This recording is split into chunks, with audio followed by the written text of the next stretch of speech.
Hi, this is Boki, and today for Not My Thesis, I am going to be talking about weddings. I know weddings are not what you think of when you think about things that you need to talk about grad school wise, but my last video was for Not My Thesis was a bit heavy. It was about mental health, so I thought like maybe today I would talk about something a little bit lighter. Besides, for most of us in grad school, there will probably come a time where we'll end up going to a few weddings. We might even have one or more of our own. I got married 3 years ago, and because I'm Indian, it took us like 2 ceremonies and 3 receptions over the course of like 6 months to actually get the whole thing done. And I'm not going to talk too much about that except to say that grad school is a surprisingly good time to plan a wedding. Like it is pretty stressful like work-wise, but because you have the flexibility in terms of your own schedule to be able to just leave and come back when you want to, it's very easy to just, you know, kind of just run off and go do a cake tasting or go get your dress fit. And I say this with the full support of my advisor because he actually told me this. When I told him that I was engaged, he was like, yep, getting married in grad school is a great idea because it'll be so much easier to plan. So I've been to quite a few weddings now. Last year alone, I went to 10. I was so excited when I got that 10th invitation because it was like, yes, double digits. And honestly, I really kind of love weddings, which is not something I expected for myself. I didn't really grow up romanticizing weddings. I didn't like have a dream wedding, but now that I've been to a few of them, I just find them really fun and I find them really cool. I think it's just really, there's just something really awesome about gathering with like the friends and family of the people you care about. And on top of that, weddings have been such a cool way for me to explore new places, as well as to learn more about my friends and maybe their culture. And of course, to eat some good food and get some free drinks and, you know, like dance around and stuff. So what I want to get at today is a question that I've developed over the course of all these weddings. And it is not a remotely important question or even necessarily a good or well-phrased question, but it's a question nonetheless. And as a scientist, I will not rest until I can get other people to wonder about this question as well. The weddings that I've been to have been for people that I've known over different phases of my life. There were weddings for people who I knew when I was like a baby in Alabama. There were people who I played sharks and minnows with in Indian clothes growing up in upstate New York. There were people I went to high school or college with in California, and of course, fellow grad school friends. And my own wedding reflected this as well. I had guests who had known my husband and me from like all sorts of different parts of our life. And when you're at weddings, especially if you're at a table with people who you don't know as well, a lot of times you end up having those kind of, so how do you know the bride and groom conversations? And you start to exchange stories. And I feel like part of that ends up becoming this sort of compare and contrast of how what you know about the people getting married stacks up against what the other people know. For example, I went to one wedding where it was someone who I had known like when we were really, really young. Like we had been best friends in like middle school.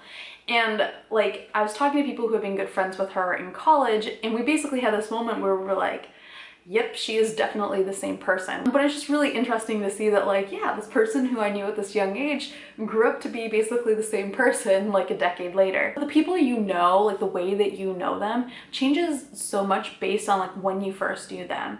Like the people that you knew when you were in kindergarten are people who you know when they're in their most kind of wholesome state. Like they might be brats, they might not be like always fun to be around, but you're not going to meet like a 5-year-old men's rights activist. On the one hand, sure, you don't know like, you know, what kind of person they're going to become or like what kind of things they're going to be influenced by or what kind of like real thoughts they're going to develop of their own, but you kind of know what state they're coming from, and I feel like that's a very unique sort of knowledge. Like there's a family friend who can tell the story about me memorizing all the answers to this Brain Quest trivia game because I wanted to play with her. And that's just like such a weirdly specific and telling thing to know about me. Meanwhile, the friends that we make when we're teenagers are friends that we're making when we're in the roughest version of ourselves. And I don't mean that in a bad way. I just mean that we're at this point, we're all hormonal and we're uncertain and we're not entirely sure what our personality is, despite the fact that our personality is probably at its strongest at that point. People, when you meet at that stage, I kind of feel like it's almost like a secret that you're sharing. Like it's the secret that everybody who goes to the same high school has, like this version of each other that you know, except everybody also knows that you share the secret. So when everyone is gathered again, whether it's like at a wedding or a reunion or just like for dinner, you're basically surrounded by people who know you at that strange sort of open secret stage, and there's a weird vulnerability associated with that. And then of course you get to college friends, and like, of course you're still becoming a person in college. You're like slightly more developed than a teenager, but still not quite a grown-up, but you're closer to it. And especially for people who go through the whole dorm and roommate situation, that's socially kind of intense, and it leads to a lot of fun but potentially incriminating stories that like those people can hold those over you. And of course, in my case, like there are grad school friends, and if you're getting married in grad school, those are the people who probably know the most behind the scenes kind of information, because they're the people who have talked to you about it, whether it's like over lunch or drinks or just over lab work.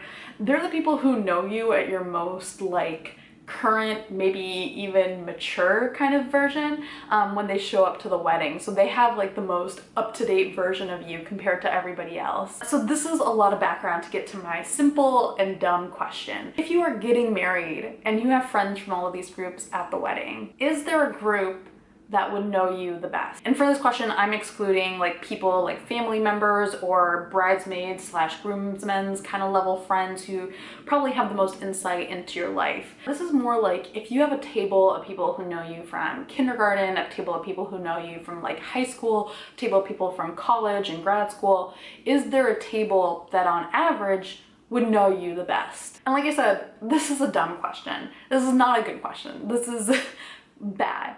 And it's not because I'm asking it. Like, I personally don't think it's like an offensive question to ask. And it's also not even that it doesn't give useful information. Personally, I think it could be kind of useful, but it's a hard to define question, and it makes some pretty poor assumptions. For one, like there's not really a clear measure of knowing someone.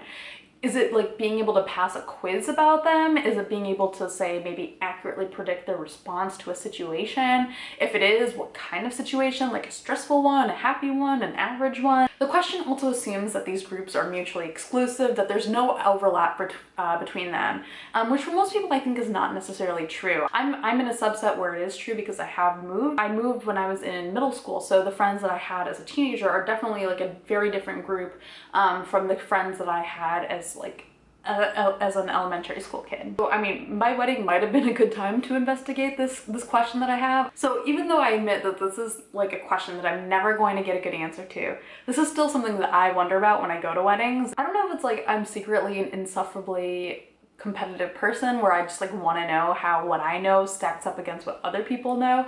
I might also just be kind of obnoxiously grad student-y and just insistent on overanalyzing situations that just don't even need to be analyzed at all. If I were going to try to connect this to grad school, I would make like a broader kind of bullshit explanation about how this reflects like the scientific process and how you come up with good questions. But like, let's be real, this is just me trying to pass on the virus of a terrible question to other people. So thank you for watching me get to this question. If you have your own similar questions about weddings, or if you do want to talk about getting married in grad school and how much better it is than like you would probably maybe think, let me know down below, and thank you for watching. Bye.